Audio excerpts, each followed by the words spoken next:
Very good morning guys.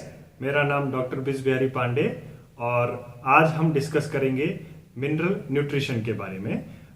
पिछले videos के responses देखते हुए हमने डिसाइड किया है कि हम एक और टॉपिक को कवर करें और आज इस सीरीज में हम बात करने वाले हैं मिनरल न्यूट्रिशन के बारे में, जो कि एक बहुत इंपॉर्टेंट टॉपिक है। लगभग हर कॉम्पिटिटिव एग्जाम, जैसे कि आप देखेंगे अगर आईसीआर नेट हो या फिर वो आईपीपीएस एओ एग्जाम हो या फिर वो नाबार्ड एग्जाम हो, सारे ही एग्जाम्स में इस सेक्शन से या इस यूनिट से हम बात करें तो बहुत क्वेश्चंस आते हैं।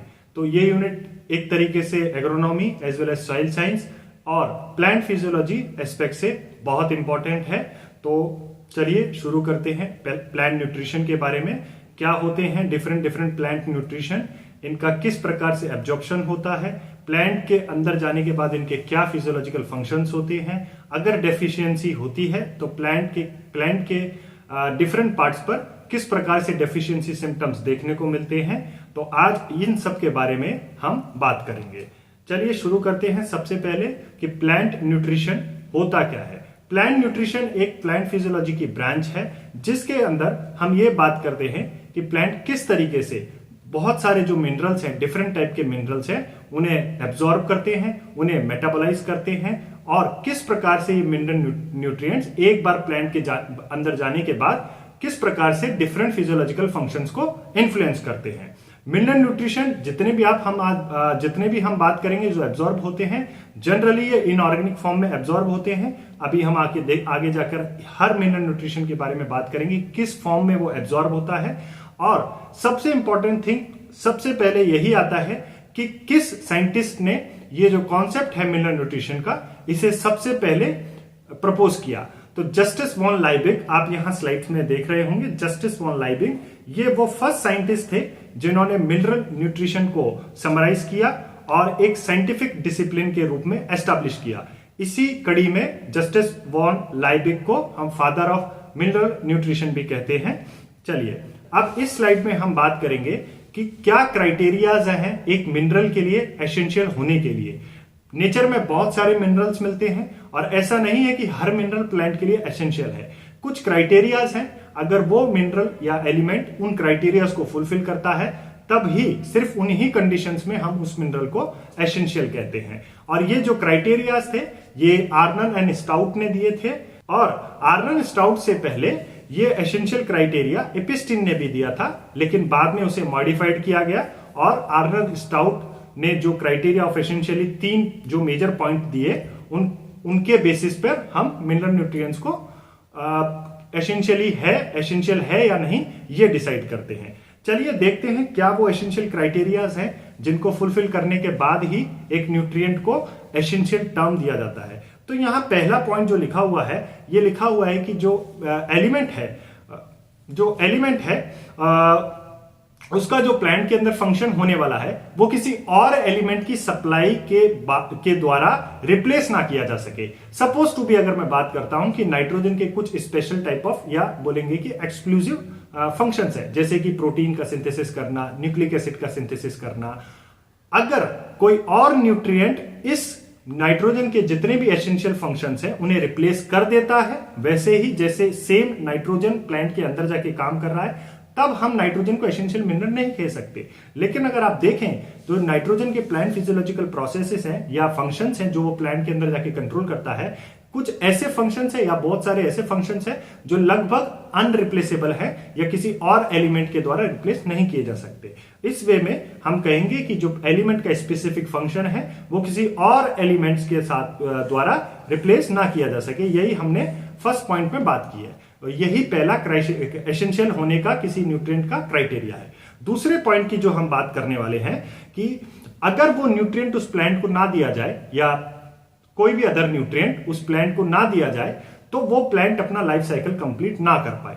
ऐसा नहीं है कि अगर वो न्यूट्रिएंट अवेलेबल नहीं है और आपने किसी और न्यूट्रिएंट को एज ए सब्स्टिट्यूट यूज कर लिया और प्लांट उसके बिना भी अपना लाइफ साइकिल कंप्लीट कर रहा है, कोई विदाउट कोई सिम्टम शो किए, तो हम उन कंडीशंस में एक न्यूट्रिएंट को या मिनरल को एसेंशियल घोषित नहीं कर सकते। उसके लिए हमें पहली रिक्वायरमेंट है कि वो मिनरल उस मिनरल की अनुपस्थिति में वो प्लांट अपना लाइफ साइकिल कंप्लीट ना कर पाए। अब बात आती है तीसरा पॉइंट क्या है एसेंशियल होने के लिए एक न्यूट्रिएंट के लिए, और ये एसेंशियल क्राइटेरिया जो तीसरा है वो है कि प्लांट के अंदर वो न्यूट्रिएंट एक्टिवली एंगेज होना चाहिए किसी भी मेटाबॉलिक रिएक्शंस में या मेटाबॉलिक प्रोसेस में। जैसे कि अगर आप देखेंगे मैग्नीशियम और iron, they are very essential nutrient for chlorophyll synthesis. Likewise हम कह सकते हैं कि ये जो तीन आपके सामने एसेंशियल क्राइटेरियाज दिख रहे हैं एक मिनरल को एसेंशियल है या नहीं ये डिसाइड करने के लिए, ये बहुत इंपॉर्टेंट है और इन्हीं के बेसिस पर किसी न्यूट्रिएंट को वो एसेंशियल है या नहीं ये डिक्लेयर किया जाता है। चलिए अब आगे बात करते हैं कि एक न्यूट्रिएंट का किस वे में प्लांट यूटिलाइज करते हैं। तो सबसे पहले सॉइल के थ्रू उस न्यूट्रिएंट को एब्जॉर्ब किया जाता है, रूट इसमें बहुत बड़ा रोल प्ले करते हैं। उसके बाद उस न्यूट्रिएंट को सब्सिक्वेंट प्लेस जहां पर भी उसको ट्रांसलोकेट करना है according to their metabolism site उन्हें ट्रांसलोकेट किया जाता है, और after reaching to their metabolic और एसिमिलेशन साइट उन्हें एसिमिलेशन करके दूसरे अदर अमीनो एसिड्स में फिक्स किया जाता है या फिर किसी और फॉर्म में कन्वर्ट किया जाता है। So this is a complete flow chart. आप यहां पर एक फ्लो देख रहे हैं कि एब्जॉर्प्शन, उसके बाद translocation with in the plant और उसके बाद उसका एसिमिलेशन। चलिए अब आगे बात करते हैं कि एक मिनरल एसेंशियल कब कहा जाता है। तो एक मिनरल को एसेंशियल कंसीडर करने के लिए बहुत जरूरी है कि प्लांट उस एलिमेंट के बिना अपनी मेटाबॉलिक जो फंक्शंस हैं और लाइफ साइकिल है उसे कंप्लीट ना कर पाए। जैसा कि हमने एसेंशियल क्राइटेरिया जो आर्नर और स्टाउट ने इन द ईयर 1939 दिए थे उनके हिसाब से एक मिनरल एसेंशियल होने के लिए जो रिक्वायरमेंट थी वही एक तरीके से हम डेफिनेशन भी कह सकते हैं मिनरल के एसेंशियल होने के लिए। तो क्या दो कंडीशंस यहां पर हैं कि पहला वो अपना लाइफ साइकिल कंप्लीट ना कर पाए और दूसरा उसके कुछ स्पेशल या स्पेसिफिक जो मेटाबॉलिक प्रोसेसेस हैं उनको भी वो पूरा ना कर पाए, स्पेसिफिक मेटाबॉलिक प्रोसेसेस। जैसे हमने एग्जांपल देखा था कि मैग्नीशियम और आयरन क्लोरोफिल के मेटाबॉलिज्म के लिए बहुत एसेंशियल मिनरल्स है। चलिए अब बात हो गया एसेंशियल एलिमेंट्स का। चलिए अब बात करते हैं कि कितने एलिमेंट्स एसेंशियल हैं प्लांट के लिए जो कि प्लांट्स के द्वारा एब्जॉर्ब किए जाते हैं, ट्रांसलोकेट किए जाते हैं और फिर उन्हें एसिमिलेट किया जाता है। तो टोटल अगर आप देखते हैं तो 17 एलिमेंट जो है प्लांट को रिक्वायर्ड होते हैं, जिसमें से मोस्ट ऑफ जो है सॉइल्स के थ्रू एब्जॉर्ब किए जाते हैं, कुछ प्लांट और कुछ एयर के थ्रू भी। ठीक है, जो आप 17 एलिमेंट देख रहे हैं इसमें से 14 एलिमेंट ऐसे हैं जो सॉइल के थ्रू एब्जॉर्ब किए जाते हैं, प्लांट अपनी रूट्स को यूज करके एब्जॉर्ब करते हैं। 6 एलिमेंट ऐसे हैं जो कि ग्रेटर अमाउंट में चाहिए और समटाइम जब सॉइल उन्हें सफिशिएंटली सप्लाई नहीं कर पाते तो हम एडिशनल फर्टिलाइजर डोजेस देते हैं। जैसे कि आप नाइट्रोजन एक एग्जांपल ले सकते हैं और फास्फोरस एक एग्जांपल ले सकते हैं, पोटेशियम एक एग्जांपल ले सकते हैं। आप सब जानते हैं कि ये मैक्रोन्यूट्रिएंट है और प्लांट को हायर अमाउंट में इनकी जरूरत पड़ती है। तो उन कंडीशंस में जब सॉइल सफिशिएंट अमाउंट सप्लाई नहीं कर पा रही है तब हम इनकी एडिशनल सप्लाई के लिए फर्टिलाइजर डोजेस देते हैं। ठीक है, उसके अलावा अगली बात करते हैं कि जो रिमेनिंग 8 न्यूट्रिएंट बच रहे हैं जो प्लांट के लिए एसेंशियल हैं वो भी सॉइल के थ्रू ही सप्लाई किए जाते हैं, लेकिन इनकी हमें कम अमाउंट चाहिए होती है, इसीलिए हम इन्हें माइक्रोन्यूट्रिएंट भी टर्म देते हैं। तो simple this is the difference between micronutrient and micronutrient कि जब कोई एलिमेंट आपको ग्रेटर अमाउंट में चाहिए प्लांट को अपने लाइफ साइकिल और अपने डिफरेंट प्लांट फिजियोलॉजिकल प्रोसेसेस को कंप्लीट करने के लिए उनकी हायर अमाउंट चाहिए तो उन्हें हम बोलते हैं कि मैक्रो न्यूट्रिएंट, और जो एलिमेंट्स लेसर अमाउंट में चाहिए, थोड़ी बहुत अमाउंट भी सफिशिएंट होती है प्लांट के लिए, उन्हें हम माइक्रोन्यूट्रिएंट कहते हैं। इसके अलावा कुछ ऐसे न्यूट्रिएंट भी होते हैं जिन्हें हम बेनिफिशियल न्यूट्रिएंट या बेनिफिशियल एलिमेंट कहते हैं। हालांकि ये जो बेनिफिशियल न्यूट्रिएंट है ये भी बहुत कम अमाउंट में चाहिए होते हैं और कुछ एक स्पेसिफिक क्रॉप में ये प्लांट एसेंशियल, ये न्यूट्रिएंट एसेंशियल होते हैं और वहां ये ग्रोथ और अदर फिजियोलॉजिकल प्रोसेसेस को इन्फ्लुएंस करते हैं, कंट्रोल करते हैं, बोल सकते हैं रेगुलेट करते हैं। जैसे कि आप देखेंगे कि सिलिकॉन राइस के अंदर, ऐसे ही सोडियम, एल्यूमिनियम, कोबाल्ट, या बहुत सारे एग्जांपल लिखे हुए हैं, ये सब भी बेनिफिशियल एलिमेंट है। ये बेनिफिशियल एलिमेंट आपको बहुत कम अमाउंट में चाहिए, प्लांट को आपको बहुत कम अमाउंट में चाहिए कि आप प्लांट को सप्लाई करें और थोड़ी बहुत अमाउंट ही इन न्यूट्रिएंट्स की सफिशिएंट होती है किसी प्लांट के फिजियोलॉजिकल प्रोसेसेस को इन्फ्लुएंस करने के लिए। चलिए अब आगे बात करते हैं कि कौन कौन से न्यूट्रिएंट एसेंशियल हैं कौन कौन से न्यूट्रियल मैक्रोन्यूट्रिएंट है और कौन कौन से न्यूट्रिएंट माइक्रोन्यूट्रिएंट की तरह क्लासिफाइड किए जाते हैं। तो जिसमें आप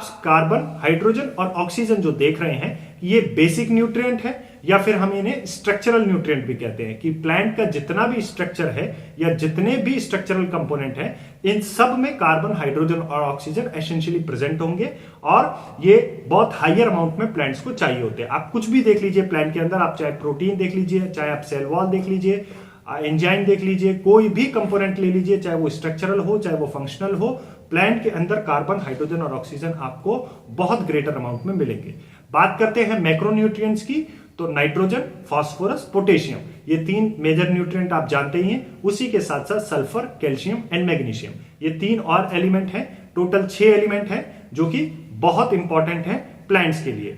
ठीक है, बात करते हैं माइक्रोन्यूट्रिएंट्स की, तो इसमें हम बात करेंगे जिंक की, आयरन की, copper, manganese, molybdenum, boron, chlorine and nickel. Nickel जिसमें से कुछ स्पेसिफिक प्लांट्स के लिए या कुछ स्पेसिफिक कंडीशंस में ही एसेंशियल होता है, फिर भी हम इसे माइक्रोन्यूट्रिएंट की कैटेगरी में रखते हैं। तो आज इस वीडियो में, इस भाग में, पहले भाग में हम मैक्रोन्यूट्रिएंट के बारे में बात करेंगे, क्या इनके प्लांट के अंदर फिजियोलॉजिकल फंक्शंस हैं और किस प्रकार से इनकी डेफिशिएंसी होने पर प्लांट डेफिशिएंसी सिम्टम शो करता है। चलिए आगे बढ़ते हैं, और इसके साथ ही मैं आपको आपके एग्जाम पर्सपेक्टिव्स के हिसाब से कुछ इंपॉर्टेंट एलिमेंट्स की डिस्कवरी के बारे में बता रहा हूं कि किस साइंटिस्ट ने किस एलिमेंट्स को डिस्कवर किया। जैसे कि आप उदाहरण के तौर पर स्लाइड्स में देख रहे होंगे, आयरन सेक्स ने डिस्कवर किया सबसे पहले, जिंक को सोमर एंड लिपमैन ने, उसके बाद बोरोन की बात करें तो वेरिंगटन एक साइंटिस्ट थे जिन्होंने बोरोन को डिस्कवर किया, और जो रिसेंटली डिस्कवर्ड प्लांट हार्मोन है वो है निकेल, जिसे ब्राउन ने डिस्कवर किया रिसेंटली, मतलब 1987 में। ठीक है, चलिए अब बात करते हैं, ये बहुत इंपॉर्टेंट है आपके एग्जाम पर्सपेक्टिव से, और जनरली ये पूछ लिए जाते हैं कि जिंक किसने डिस्कवर किया। 4 साइंटिस्ट के नाम आपको दिए जाएंगे, और आप अगर पढ़े होंगे ये लिस्ट, अगर आपने प्रेफर की होगी तो आप इजीली उनके आंसर्स को टिक कर सकते हैं। चलिए अब इसी के साथ हम बात करते हैं कुछ और क्लासिफिकेशंस की। जैसे हमने रिक्वायरमेंट के आधार पर देखा कि बेस्ड ऑन द रिक्वायरमेंट हमने न्यूट्रिएंट्स को 2 भागों में बांटा, कि वो अगर ज्यादा अमाउंट में चाहिए तो मैक्रोन्यूट्रिएंट और कम अमाउंट में चाहिए तो माइक्रोन्यूट्रिएंट। इसी प्रकार से बायोकेमिकल बिहेवियर, कहने का मतलब है कि प्लांट के अंदर जाने के बाद ये न्यूट्रिएंट किस प्रकार से किस बायोलॉजिकल रिएक्शन को इन्फ्लुएंस करते हैं, उस बेसिस पर मिंगल एंड क्रिकबाय, ये 2 साइंटिस्ट थे जिन्होंने न्यूट्रिएंट्स को 4 क्लासेस में डिवाइड किया। जैसे कि आप देख ही रहे होंगे, यहां हमने एक टेबल में न्यूट्रिएंट एलिमेंट्स के नाम लिखे हैं, और दूसरे आपको जो पार्ट है या बोलेंगे रो है, कॉलम है सॉरी, वहां आपको बायोकेमिकल फंक्शंस देखने को मिलेंगे। तो पहला, जैसे हम न्यूट्रिएंट का ग्रुप लेते हैं, carbon, hydrogen, oxygen and calcium, they are basic structural component, they are essentially involved for the synthesis of structural component। जैसे कि आप देखेंगे कि कैल्शियम एक इंपॉर्टेंट एलिमेंट है सेल वॉल के लिए, क्योंकि आप देखेंगे कि मिडिल लेमिला में कैल्शियम और मैग्नीशियम ये दोनों पेक्टेट रूप में प्रेजेंट होते हैं, और जब फ्रूट मैच्योर होता है तो इनके डिसॉल्व होने की वजह से ही फ्रूट सॉफ्ट होता है मैच्योरिटी के टाइम पे। अगली बात करते हैं अगर आप नाइट्रोजन, फास्फोरस और सल्फर की, तो ये एसेसरी स्ट्रक्चरल एलिमेंट्स हैं, ये भी स्ट्रक्चर सिंथेसिस में भाग लेते हैं। जैसे कि आप फास्फोरस जानते होंगे, आपकी सेल मेम्ब्रेन फास्फोलिपिड्स की बनी होती है। इसी प्रकार से अगर हम तीसरे ग्रुप की बात करते हैं तो इसमें पोटेशियम, कैल्शियम एंड मैग्नीशियम, ये जनरली रेगुलेटर्स और कैरियर्स कहे जाते हैं। प्लांट के अंदर ये रेगुलेशन का और एज ए कैरियर ये फंक्शन करते हैं। अपार्ट फ्रॉम दैट आप जितने भी रेस्ट ऑफ एलिमेंट देख रहे हैं, iron, manganese, chlorine, cobalt, nickel, copper, zinc, ये सब कैटलिस्ट और एक्टिवेटर्स की तरह काम करते हैं। बहुत सारे एंजाइम्स को उनकी एक्टिविटी के लिए कुछ न्यूट्रिएंट्स की आवश्यकता होती है, जिनमें से ये कुछ आप जो नीचे देख रहे हैं लास्ट ग्रुप में, ये कॉमनली आपने ऑब्जर्व किए होंगे।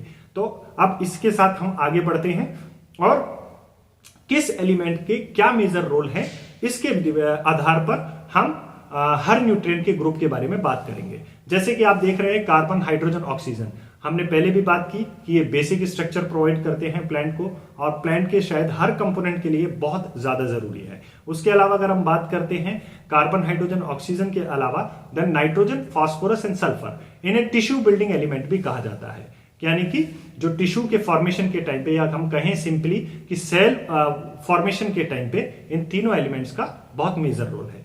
अपार्ट फ्रॉम अगर हम देखते हैं पोटेशियम, मैग्नीशियम, कैल्शियम, क्लोराइड, तो ये एलिमेंट इलेक्ट्रोलाइट बैलेंस के लिए बहुत जरूरी है। सेल के आप लोग जानते होंगे कि सेल ऑस्मोटिक पोटेंशियल के बेस पर या वाटर पोटेंशियल के बेस पर ही वाटर एब्जॉर्प्शन करती है, और उन कंडीशंस में ये जो आप न्यूट्रिएंट देख रहे हैं ये इलेक्ट्रोलाइटिक बैलेंस को मेंटेन करने के लिए बहुत जरूरी है।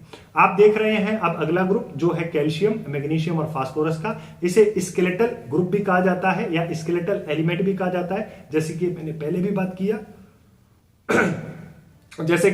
भी बात किया कि कैल्शियम, मैग्नीशियम और फास्फोरस ये तीनों ही सेल मेम्ब्रेन बनाने के लिए जिम्मेदार होते हैं प्लांट के अंदर। अपार्ट फ्रॉम दैट अगर आप एनर्जी एक्सचेंज की बात करें, आप जानते होंगे जैसे कि एटीपी, एडीपी, एनएडीपी, एनएडी, ये डिफरेंट एनर्जी पैकेट्स जो हैं सेल के अंदर काम करते हैं, उनके अंदर फास्फोरस, हाइड्रोजन और ऑक्सीजन एसेंशियली प्रेजेंट ही होती है, तो इन्हें हम एनर्जी एक्सचेंज एलिमेंट भी कहते हैं। अपार्ट फ्रॉम दैट कुछ और एलिमेंट है जो एनर्जी स्टोरेज, ट्रांसफर रिएक्शंस और बॉन्डिंग बनाने के काम आते हैं, जैसे कि आप यहां लिस्ट में देख रहे हैं नाइट्रोजन, फास्फोरस एंड सल्फर। और फिर से वही एक ग्रुप है कैटालाइटिक फंक्शंस को कैरी आउट करने वाला, डिफरेंट रिएक्शंस के लिए जो न्यूट्रिएंट एसेंशियल होते हैं, जिनमें कि कॉपर, आयरन, मैग्नीज, सल्फर, ये बहुत इंपॉर्टेंट न्यूट्रिएंट है। चलिए अब आगे बात करते हैं अगली स्लाइड में कार्बन के बारे में। वैसे तो आप सब लोग जानते ही हैं कार्बन एक बहुत एसेंशियल न्यूट्रिएंट है प्लांट्स के लिए, और एसेंशियली हर सेल की बिल्डिंग के लिए, उसके फंक्शन के लिए कार्बन एक एसेंशियल एलिमेंट है। तो इसके अलावा ये कार्बोहाइड्रेट सिंथेसाइज में भी भाग लेते हैं, जो कि आप सब लोग जानते हैं कि प्राइमरी सोर्स है एनर्जी का किसी भी सेल के लिए। और इसके बाद हम बात करेंगे हाइड्रोजन की। जैसे कि अभी हम कार्बोहाइड्रेट की बात कर रहे थे, तो कार्बोहाइड्रेट्स में कार्बन ही नहीं, हाइड्रोजन भी एक मेजर प्रोमिनेंट रोल प्ले करते हैं बिल्डिंग ऑफ शुगर हम जिसको कहते हैं, और बिल्डिंग ऑफ प्लांट। इन दोनों प्रोसेस के लिए हाइड्रोजन एक बहुत एसेंशियल एलिमेंट है। ये जनरली प्लांट में सॉइल के थ्रू नहीं लेकिन वाटर के थ्रू मेजरली अवेलेबल होता है। ठीक है। Apart from that photosynthesis process के दौरान और रेस्पिरेशन प्रोसेस के दौरान हाइड्रोजन एक प्रोमिनेंट रोल प्ले करता है। उसके अलावा भी हाइड्रोजन के बहुत सारे अलग फंक्शंस हैं, जैसे आप प्रोटीन स्ट्रक्चर में देख लीजिए, चाहे आप कार्बोहाइड्रेट, फैट, आप कुछ भी बायोमोलिक्यूल ले लीजिए प्लांट के अंदर, हाइड्रोजन एक आपको इंटीग्रल पार्ट जरूर मिलेगा। चलिए अब ऑक्सीजन की बात कर लेते हैं। आप सब लोग जानते ही ऑक्सीजन ये प्लांट ही नहीं ह्यूमंस के लिए भी कितना एसेंशियल है, because it is very necessary for cellular respiration for specially अगर मैं कहूं तो एरोबिक रेस्पिरेशन। अगर ऑक्सीजन की एब्सेंस में रेस्पिरेशन होता है तब हम उसे एनारोबिक रेस्पिरेशन कहते हैं। और एनारोबिक रेस्पिरेशन में आप सब लोग जानते होंगे very low amount of energy हमें प्राप्त होती है। लगभग अगर बात की जाए तो 21 किलो कैलोरी का एनर्जी हमें प्राप्त होती है। वहीं अगर सेलुलर रेस्पिरेशन हो ऑक्सीजन की प्रेजेंस में तो हम उसे कहते हैं एरोबिक रेस्पिरेशन। और प्रॉपर रेस्पिरेशन या कंप्लीट ऑक्सीडेशन होने की वजह से हमें फुल अमाउंट ऑफ एनर्जी मिलती है एक ग्लूकोज मॉलिक्यूल से, जो कि लगभग 686 किलो कैलोरी होती है, आप लोग सब जानते ही हैं। उसके अलावा फोटोसिंथेसिस में भी ऑक्सीजन बहुत वाइटल रोल प्ले करता है। व्हेन वाटर मॉलिक्यूल जब ब्रेक डाउन होता है तब ऑक्सीजन बाय प्रोडक्ट के रूप में बाहर निकलती है। तो अब बात करते हैं नाइट्रोजन की, जो कि हमारा मेजर न्यूट्रिएंट है, प्लांट को बहुत हायर अमाउंट में चाहिए होता है और यूरिया के रूप में, और आप लोग सब जानते ही हैं हम अच्छी अमाउंट में इसको सप्लाई करते हैं, हर क्रॉप के लिए बहुत एसेंशियल है। तो जनरली जो सिम्टम आप देखते हैं प्लांट्स के अंदर नाइट्रोजन का, जब आप डिनोट करते हैं तो एंड सिंबल जो है हम जनरली डिनोट करते हैं इसको एंड सिंबल से, और प्लांट इसको दोनों ही ammonium form as well as nitrate form में एब्जॉर्ब करता है। ये एक मोबाइल न्यूट्रिएंट है। अब देखते हैं कि ये प्लांट के अंदर क्या फिजियोलॉजिकल फंक्शंस को कंट्रोल करता है। तो अगर आप देखें तो ये अमीनो एसिड फॉर्मेशन को building block, it is very essential building block for protein as well as ये सेल डिवीजन को प्रमोट करता है। इसके अलावा क्लोरोफिल मॉलिक्यूल के सिंथेसिस के लिए भी नाइट्रोजन बहुत एसेंशियल एलिमेंट है। चलिए इसके अलावा बात करें तो विटामिन्स के लिए और कार्बोहाइड्रेट प्रोडक्शन के लिए भी नाइट्रोजन एक एसेंशियल एलिमेंट है। चलिए अब हम बात करते हैं डेफिशिएंसी सिम्टम्स की, कि नाइट्रोजन की जब डेफिशिएंसी हो जाती है, प्लांट नाइट्रोजन सफिशिएंट अमाउंट में एब्जॉर्ब नहीं कर पाता या अवेलेबल ही नहीं होता, तो किस प्रकार के डेफिशिएंसी सिम्टम आपको प्लांट के ऊपर देखने को मिलेंगे। तो ये डेफिशिएंसी सिम्टम पेल ग्रीन कलर से लेकर कंप्लीट येलोइंग तक आपको देखने को मिल सकते हैं, जिसे हम क्लोरोसिस भी कहते हैं। एक बात गाइस आप हमेशा याद रखिए कि जो भी मोबाइल न्यूट्रिएंट होंगे उनके पहले सिम्टम आपको ओल्डर लीफ या ओल्डर पोर्शन पे देखने को मिलेंगे, वहीं जितने भी ई मोबाइल न्यूट्रिएंट है उनके पहले सिम्टम या फर्स्ट सिम्टम हमें यंगर पोर्शन पर देखने को मिलते हैं। जैसा कि आप नाइट्रोजन में देख रहे हैं, एक मोबाइल न्यूट्रिएंट है, तो जो भी डेफिशिएंसी सिम्टम्स हैं वो ओल्डर पोर्शन पर पहले आपको देखने को मिल रहे हैं, जो कि लाइट ग्रीन कलर से लेके येलोइश कलर तक आपको वेरी करेंगे, देखने को मिलेंगे। जनरली हम जिसे क्लोरोसिस भी कहते हैं। इसके साथ ही अगर नाइट्रोजन कंटेंट प्लांट के अंदर रिड्यूस हो रहा है, तो जो प्रोटीन कंटेंट है, जैसा कि हमने देखा कि प्रोटीन सिंथेसिस के लिए नाइट्रोजन एक वेरी एसेंशियल एलिमेंट है, तो प्रोटीन कंटेंट भी प्लांट के अंदर घटने लगता है या रिड्यूस होने लगता है। इसी के साथ अगर सीवियर नाइट्रोजन डेफिशिएंसी अगर आप देख रहे हैं, तो आपकी फ्लावरिंग जो है वो भी अफेक्ट होने लगती है और आपके नंबर ऑफ फ्लावर रिड्यूस होने लगते हैं। कुछ प्लांट्स में अगर आप देखते हैं, जैसे टोमेटो, मेज, ये पर्पलिश डिस्कलरेशन भी या पर्पलिश कलरेशन भी आपको यहां पर इनमें देखने को मिलेगा। साथ ही साथ जो स्टेम है वो आपका थोड़ा वुडी हो जाएगा और स्लेंडर अपीयरेंस वो शो करने लगेगा। तो ये कुछ जनरल सिम्टम्स हैं नाइट्रोजन के, जो आप इजीली ऑब्जर्व कर सकते हैं फील्ड कंडीशन पर और ये कंडीशन में, और ये डिसाइड कर सकते हैं कि नाइट्रोजन को किस प्रकार से सप्लाई करने की जरूरत है या कितनी अमाउंट में सप्लाई करने की जरूरत है। अगर सिम्टम्स आपके माइल्ड हैं, हल्के ही हैं, पेल ग्रीन कलर टाइप के आपको सिम्टम्स दिख रहे हैं, तो आप थोड़ी सी मॉडरेट अमाउंट भी सप्लाई कर सकते हैं नाइट्रोजन की। और अगर डेफिशिएंसी सिम्टम बहुत सीवियर हैं, तो आप अच्छे से good amount of nutrient nitrogen आपको सप्लाई करने की जरूरत है। यहाँ आप सिम्टम्स देख रहे होंगे जिसकी मैंने बात की थी, ये येलोइंग आपको देखने को मिल रही है ओल्डर लीव्स पर। अगर आप यहां पर भी देखें तो ओल्डर लीव्स और ग्रेप का प्लांट है हम जहां बात कर रहे हैं, यहां पर आपको येलोइंग आपको देखने को मिल रही हो। सो चलिए अब हम बात करते हैं नाइट्रोजन डेफिशिएंसी प्लांट के अंदर, स्पेसिफिक प्लांट के अंदर क्या डिजीज काउज करती है या क्या सिम्टम शो करती है। जैसे कि आप देख रहे हैं काउलीफ्लावर में यहां बटनिंग हो जाती है, और पैडी का एक पानसुक डिजीज, ये भी नाइट्रोजन डेफिशिएंसी से एसोसिएटेड है। जनरली स्टर्वेशन सिम्टम्स, कहने का मतलब कुछ नहीं है, अगर नाइट्रोजन सप्लाई रुक जाएगी तो एक तरीके से मेटाबॉलिज्म जो कार्बोहाइड्रेट का वो अफेक्ट होने लगेगा। अगर मेटाबॉलिज्म कार्बोहाइड्रेट का पूरी तरह से नहीं हो पाएगा तो प्लांट स्टर्वेशन कंडीशन फेस करेगा, क्योंकि कार्बोहाइड्रेट ही एनर्जी प्रोड्यूस करने के लिए प्राइमरी सोर्स है। इसी के साथ ये कार्बोहाइड्रेट मेटाबोलाइज तो हो नहीं पा रहा है, एनर्जी यूज करने में तो इसका कोई इस्तेमाल नहीं हो रहा है एनर्जी प्रोडक्शन में, तो क्या होता है, ये कार्बोहाइड्रेट स्टेम पोर्शन पर इकट्ठा होने लगता है। इसीलिए नाइट्रोजन डेफिशिएंसी के टाइम पे जो वुडी स्टेम आप देखने को मिलते हैं, वो कार्बोहाइड्रेट के एक्यूमुलेशन की वजह से आपको देखने को मिलता है। एक्सेसिव नाइट्रोजन भी प्लांट के लिए हार्मफुल होता है, जैसे कि आप हॉलो हार्ट जो एक डिजीज है, वो भी एक्सेसिव नाइट्रोजन की वजह से आपको प्लांट्स के अंदर देखने को मिलता है। फास्फोरस, ये हमारा दूसरा एसेंशियल मिनरल न्यूट्रिएंट है जिसके बारे में हम बात करेंगे अब। जनरली फास्फोरस को कैपिटल पी से हम डिनोट करते हैं, और आर्थोफॉस्फेट आयंस के रूप में ये जनरली प्लांट्स के लिए अवेलेबल होता है।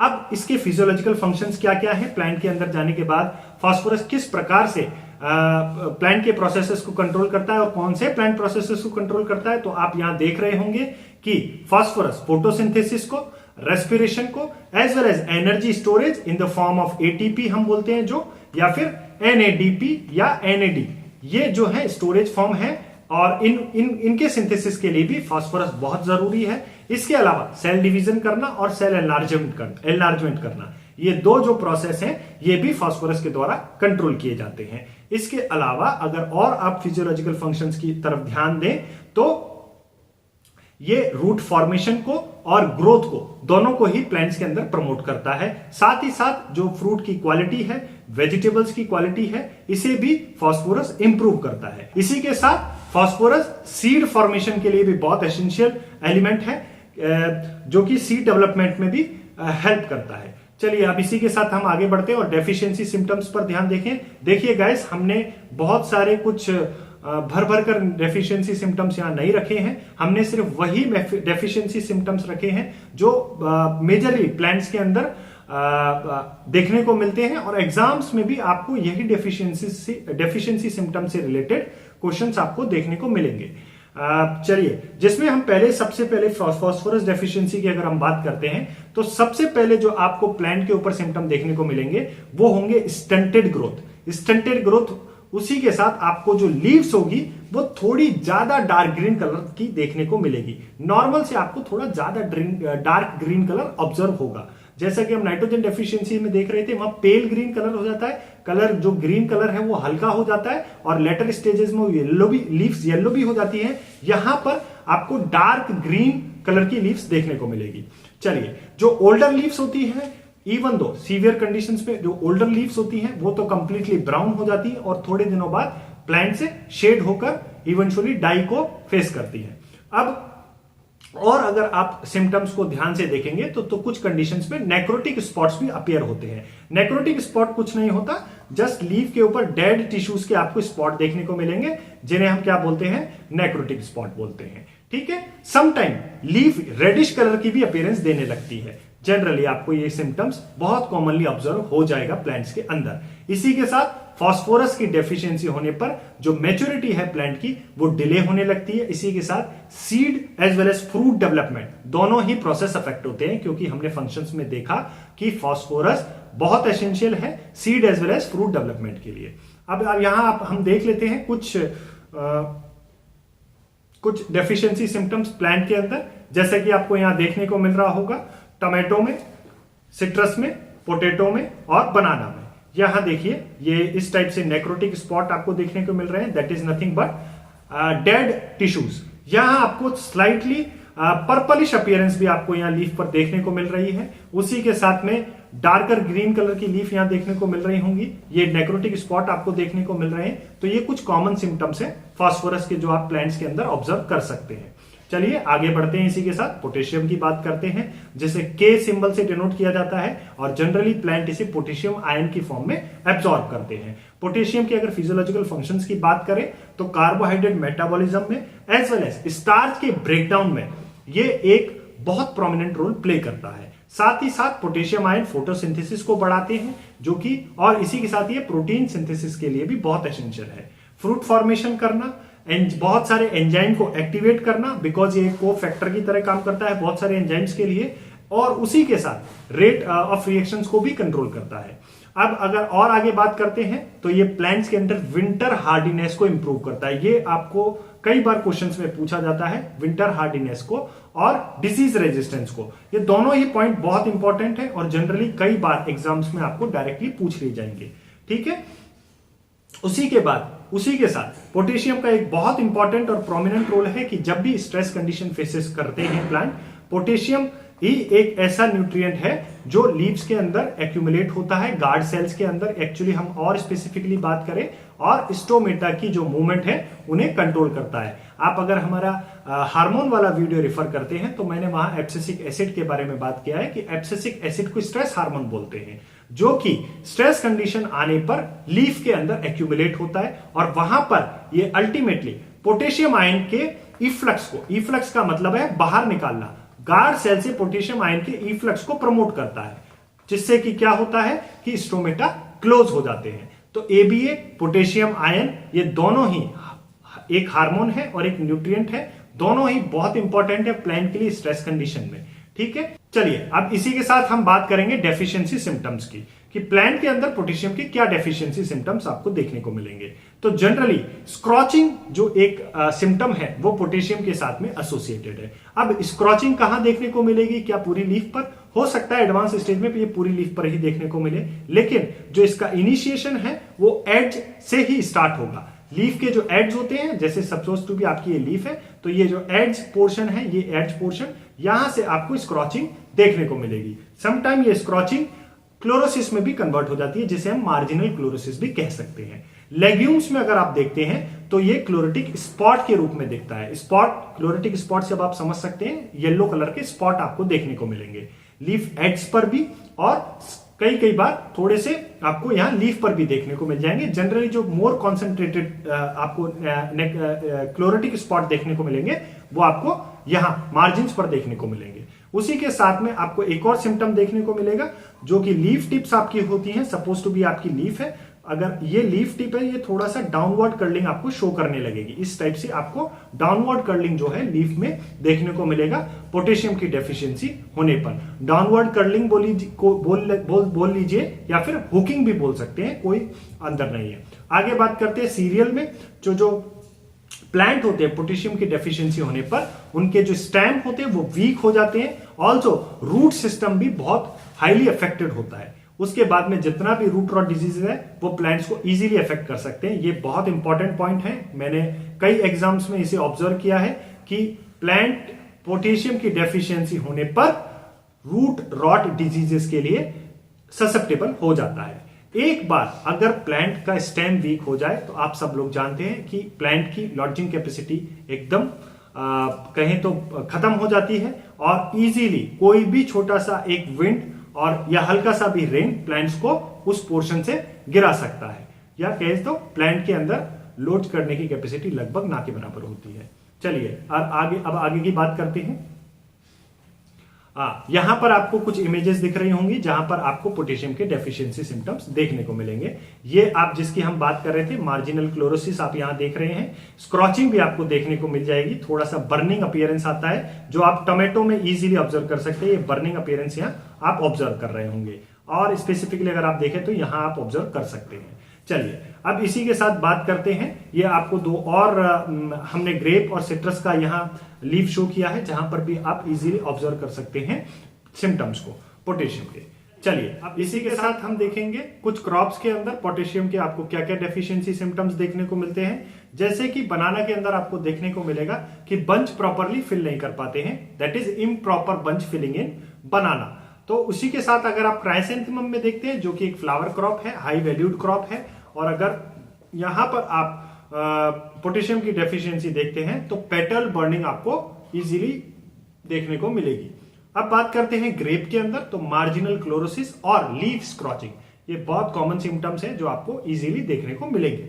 गाइज ये बहुत इंपॉर्टेंट पॉइंट्स हैं और कई बार डायरेक्ट बनाना क्रॉप या आपको कोई और क्राइसेंथेमम क्रॉप देकर ये आपको डायरेक्ट पूछ लिया जाता है।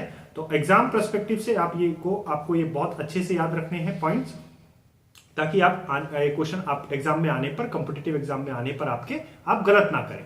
चलिए इसी के साथ अब मूव करते हैं हमारे सेकेंडरी न्यूट्रिएंट्स के बारे में, जिसमें हम सबसे पहले बात करने वाले हैं कैल्शियम के। तो कैल्शियम आप लोगों को मैं आप एक बहुत इंपॉर्टेंट चीज बता देता हूं कि कैल्शियम जनरली प्लांट्स के अंदर Ca+2 कैल्शियम आयन फॉर्म में एब्जॉर्ब होता है। ठीक है, इसका जो डिनोटिंग सिंबल है वो Ca है, Ca स्मॉल a। और अगर आप फिजियोलॉजिकल फंक्शंस की बात करें तो ये सेल डिवीजन और सेल फॉर्मेशन के लिए बहुत इंपॉर्टेंट है। आप लोग अगर देखें तो सेल डिवीजन के टाइम पे जो आपका प्लेट बनता है सेंटर में, जो कि बाद में दो सेल के फॉर्मेशन के लिए रिस्पॉन्सिबल होता है, इस प्लेट फॉर्मेशन में कैल्शियम बहुत अच्छे से या एक्टिवली पार्टिसिपेट करता है। चलिए इसी के साथ में जो आपका लीव्स के अंदर फोटोसिंथेसिस होने के बाद जो आपका फूड सिंथेसाइज होता है, उस फूड को लीव से लेकर फ्रूट तक पहुंचाने का काम यानी कि ट्रांसलोकेशन का काम भी कैल्शियम करता है। चलिए अब इसके साथ अगर आप और फिजियोलॉजिकल फंक्शंस की बात करें तो पीनट के अंदर नट डेवलपमेंट, मिडिल लेमेला और आपकी सेल वॉल सिंथेसिस में भी कैल्शियम बहुत प्रोमिनेंट रोल प्ले करता है। जैसा कि मैंने आपको पहले बताया कि कैल्शियम और मैग्नीशियम के पैक्टेट जो होते हैं वो फ्रूट वॉल्स के अंदर प्रेजेंट होते हैं, और जब फ्रूट मैच्योरिटी की तरफ बढ़ता है, तो ये डिसॉल्व हो जाते हैं, जिसकी वजह से फ्रूट सॉफ्ट हो जाते हैं। तो उस कंडीशंस में भी कैल्शियम एक बहुत इंपॉर्टेंट एलिमेंट है। इसी के अलावा सिग्नल ट्रांजेक्शन जो प्रोसेसेस होते हैं, सिग्नल ट्रांजेक्शन प्रोसेस में कैल्शियम एक सेकेंडरी मैसेंजर की तरह वर्क करता है या एक्ट करता है। ये यहाँ इतना इंपॉर्टेंट नहीं है, लेकिन ये आपको पता होना चाहिए कि जितने भी प्लांट के अंदर सिग्नल ट्रांजेक्शन मैकेनिज्म्स होती है उसमें कैल्शियम एक इंपॉर्टेंट सेकेंडरी मैसेंजर की तरह काम करता है। कहने का मतलब है कि इंफॉर्मेशन को एक ऑर्गन से दूसरे ऑर्गन की तरफ ले जाने के लिए ये हेल्पफुल है। चलिए अब इसके आगे बढ़ते हैं डेफिशिएंसी सिम्टम्स के बारे में। तो आप यहां जो देख रहे हैं वो जनरल डेफिशिएंसी सिम्टम्स हैं। और एक इंपॉर्टेंट बात, जैसा कि मैंने आपको नाइट्रोजन में डिस्कस किया था कि जो भी इमोबाइल न्यूट्रिएंट होते हैं उनके डेफिशिएंसी सिम्टम आपको यंगर पोर्शन पर देखने को मिलेंगे, लेकिन जो मोबाइल न्यूट्रिएंट है आपको उनके डेफिशिएंसी सिम्टम्स ओल्डर पोर्शन पर देखने को मिलेंगे। कैल्शियम एक इमोबाइल न्यूट्रिएंट है और जितने भी आपको डेफिशिएंसी सिम्टम्स देखने को मिलेंगे वो यंग मेरिस्टेमेटिक पोर्शन या यंग लीफ टिप्स पर या रूट टिप्स पर देखने को मिलेंगे। जैसा कि आप यहां देख ही रहे हैं, नेक्रोसिस जो है वो आपका यंग मेरिस्टेमेटिक टिश्यूज का आपको नेक्रोसिस एज वेल एज जो टिप्स पोर्शन है वहां पर भी आपको नेक्रोटिक सिम्टम कैल्शियम की अनुपस्थिति में या कैल्शियम की डेफिशिएंसी में देखने को मिलेंगे। इसी के साथ जैसा कि हमने पोटेशियम में देखा था वही same symptom downward hooking of leaf tips, तो ये भी आपको यहां पोटेशियम में भी कैल्शियम में भी देखने को मिलेगा, लेकिन ये यंगर लीव्स के साथ में आपको देखने को मिलेगा, जैसा कि मैंने पहले भी बात किया। इसी के साथ रूट सिस्टम बहुत ज्यादा हाईली ब्रांच्ड हो जाता है और ब्राउनिश अपीयरेंस शो करने लगता है, जो कि एक तरीके से वाटर एब्जॉर्प्शन और न्यूट्रिएंट एब्जॉर्प्शन को अफेक्ट करता है। चलिए अब कुछ इमेजेस देखते हैं जहां पर हम आपको कैल्शियम के डेफिशिएंसी सिम्टम्स दिखाने वाले हैं कुछ क्रॉप में। अगर आप यहाँ टोमेटो की बात करें तो ये एक ब्लॉसम एंड रॉट डिजीज है, जहां पर आप देख रहे हैं एप्पल के अंदर या पोटैटो के अंदर आपको बिटर पिट देखने को मिल जाता है। बनाना में आप जो यहाँ सिम्टम देख रहे हैं ये कुछ भी नहीं है, दैट इज आप वेवी मार्जिन यहाँ ऑब्जर्व कर रहे होंगे। कुछ आप देखें अगर मार्जिन को तो ये कुछ लहरदार टाइप के मार्जिन है, इन्हें हम वेवी मार्जिन कहते हैं। ये बनाना के अंदर एक कॉमन सिम्टम है कैल्शियम की डेफिशिएंसी होने पर। इसी के साथ सिट्रस में भी फ्रूट का एक तरीके से फ्रूट का ब्लॉसम एंड रॉट होना, ये भी सिट्रस के अंदर आपको देखने को मिलेगा। चलिए इसी के साथ अब आगे बढ़े तो कुछ स्पेसिफिक क्रॉप्स के अंदर आप क्या क्या डेफिशिएंसी सिम्टम कैल्शियम के देखते हैं या हम वो कुछ डिस्कस करने वाले हैं। जैसे कि हमने टोमेटो में और सिट्रस में ब्लॉसम एंड रॉट डिजीज देखे, ये इसी टाइप से क्लेक्स एंड रॉट डिजीज आपको ग्रेप में और परसिमोन में देखने को मिलेगा। साथ ही बिटर पिट पोटैटो और एप्पल में हमने अभी देखा इमेजेस में, और इसके अलावा black heart disease in celery में, टिप बर्न इन लेट्यूस में, pillow in cucumber, cavity spot in carrot and pillow disease again in cucumber. ये 2 बार टाइप हो गया है और ये सारे डिजीज आपको बहुत इंपॉर्टेंटली याद रखने हैं।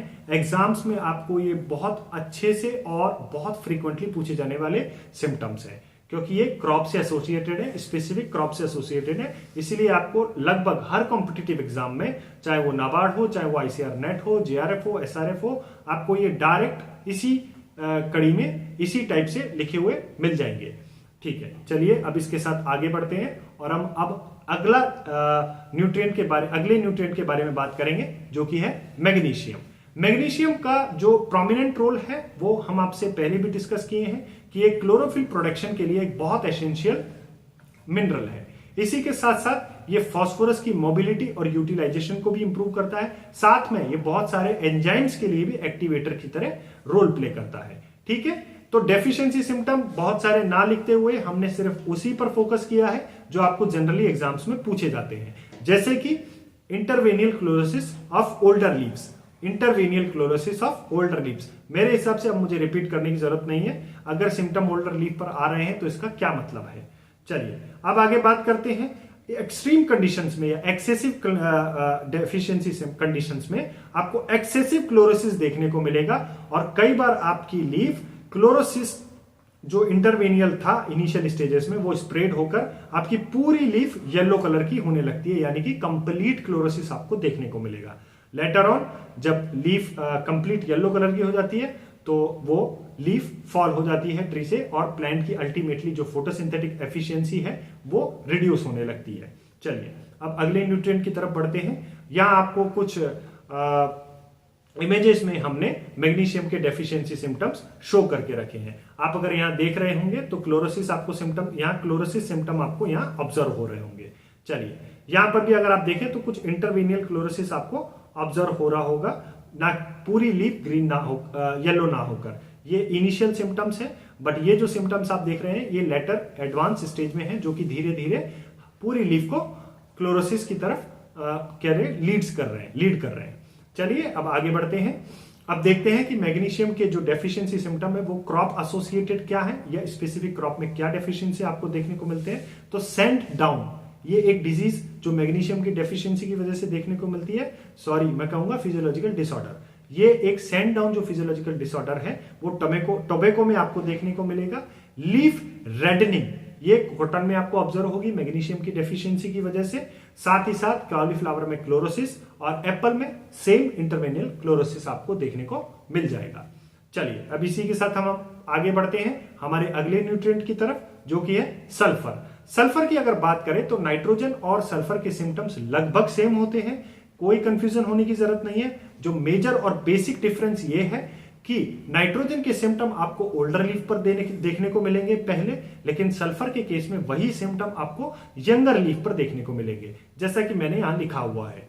तो बाकी और कुछ याद करने की जरूरत नहीं है, सेम नाइट्रोजन वाले सिम्टम्स ही अपीयर होते हैं। साथ में एक और चीज याद रखिए कि लीफ पर जो स्टोमेटा डेंसिटी है, कहने का मतलब स्टोमेटा के नंबर है, वो सीवियरली रिड्यूस होने लगते हैं। जो आप स्टोमेटा देख रहे हैं उनकी संख्या सीवियरली रिड्यूस होने लगती है। अगर फिजियोलॉजिकल फंक्शंस की अगर बात करते हैं तो ये लेग्यूम्स के अंदर नोड्यूल फॉर्मेशन को प्रमोट करता है, जो कि एक बहुत इंपॉर्टेंट और हम कहें बहुत ही एग्जाम पर्सपेक्टिव्स के हिसाब से बहुत ही इंपॉर्टेंट फिजियोलॉजिकल फंक्शन है। इसी के साथ में ये बहुत सारे एंजाइम्स और विटामिन्स के लिए एसेंशियल है, कुछ अमीनो एसिड्स के लिए भी एसेंशियल है सल्फर। ठीक है, चलिए इसके साथ हम आगे बढ़ते हैं। कुछ इमेजेस देखते हैं जहां पर आप सल्फर के डेफिशिएंसी सिम्टम्स देख पा रहे होंगे।